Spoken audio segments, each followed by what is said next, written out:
as the days get closer to Christmas,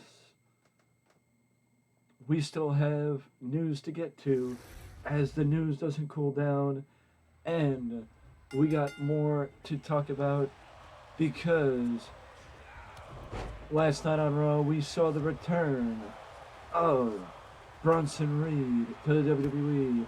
Bronson Reed was one of the many people that were one of Triple H's pet projects before Triple H was moved from Power and NXT. And Bronson Reed was also one of the people that were a part of the budget cuts during the pandemic era. And since his initial departure from WWE, Bronson Reed has done wonders in New Japan Pro Wrestling, holding a victory over New Japan ace Okada in a previous matchup.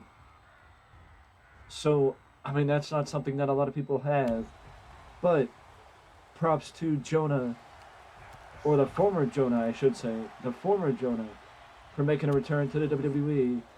And props to Triple H for getting back another one of his pet projects, as Bronson Reed debuted as the heavy for The Miz to help Miz defeat Dexter Lumis in the ladder match last night.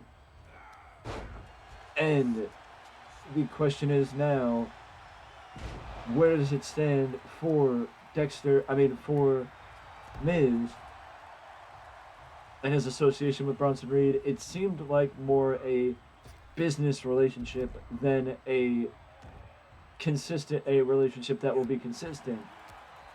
I just wonder how things would have changed, or if things changed because of Tommaso Ciampa getting injured, and how things would have fit together with Gargano, Dexter Lumis, Miz, and Tommaso Ciampa in this situation had Ciampa not got injured, because now an interesting monkey wrench may have been thrown into things that if Ciampa is, when Ciampa does come back, if Bronson Reed is somebody that's going to continue to associate with The Miz, will that change things as far as his relationship with The Miz, because Tommaso was associating with The Miz before he got injured.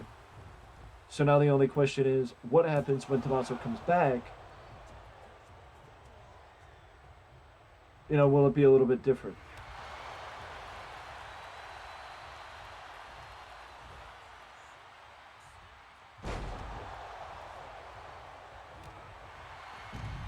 So there's that. But props to Bronson Reed for being able to come back. And speaking of Raw last night, we saw hints with Alexa Bliss that there may be some more character development coming her way, which, I mean, since returning from whatever injury or whatever hiatus she was on, I would say that there has been a little bit of a need for Alexa to get some depth to her character. And this depth is, or has been, much needed. So it is great to see that Alexa Bliss is going to get some, I don't want to say a refresh, but maybe an addition to what character she already has. But it seemed like the sit-down segment with Alexa, Bianca Belair, and Byron Saxton was pretty solid, and one that I will watch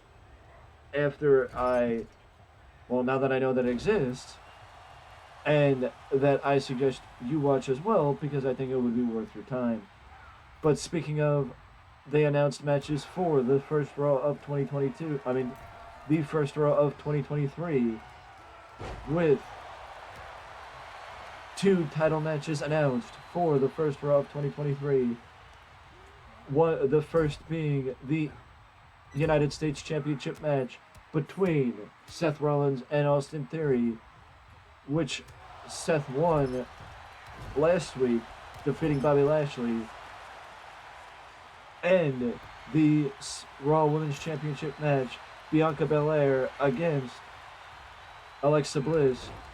Honestly, I think it's getting to the point where Alexa should be at least considered as somebody who could defeat Bianca for the Women's Championship, because Bianca has held the title for most of the year, And in my opinion, unless you're going to have Bianca maintain her grip on the Women's Championship for the remainder of the year, I'm not going to say that Alexa should win or shouldn't win. I'm going to say that they should consider how having the title or the result of the match should be played into what is happening to Alexa Bliss with, or whatever the bigger picture is with Alexa and Bray Wyatt. Because clearly, if you watch the sit down segment from last night, there was a near the end of the segment, the Firefly logo popped up, and that changed the, like her facial expression changed, every aspect of Alexa Bliss changed, and then she just picked up a vase and swung it at the back of the head of Bianca Belair, taking her out, breaking the vase over the back of her head, and raising the intensity a bit for their World Championship match on the first edition of Raw in 2023. Speaking of that, the first edition of Raw of 2023 will be the next edition of Raw that actually has any in-ring action, because the next edition of Raw in 2023 the next edition of Raw next week will be a best of 2022 and not a normal official episode of Raw.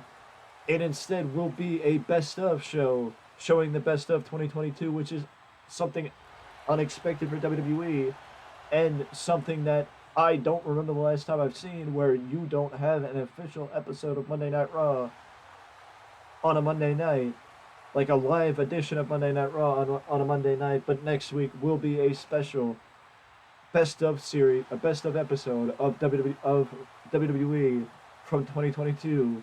So that'll be something completely different and completely unexpected, but a good shakeup, as next week's Raw is the final Raw of 2022, and it will allow some anticipation and breathing room for the first episode of Raw in 2023. But with that being said, we got a little bit more news to get to, but we will get to that news in the next video. So with that being said, I do appreciate the recent support and the continued support, and I look forward to a full year of creating content for your faces next year. With that being said, I will say this ad nauseum for the rest of the week, I wish you nothing but the happiest holidays and a very and safe Happy New Year. I'm not going anywhere, but let's say it now so we don't regret not saying it as we get closer. But it's the holiday season, and it's in full swing. Till next video, I will see you soon.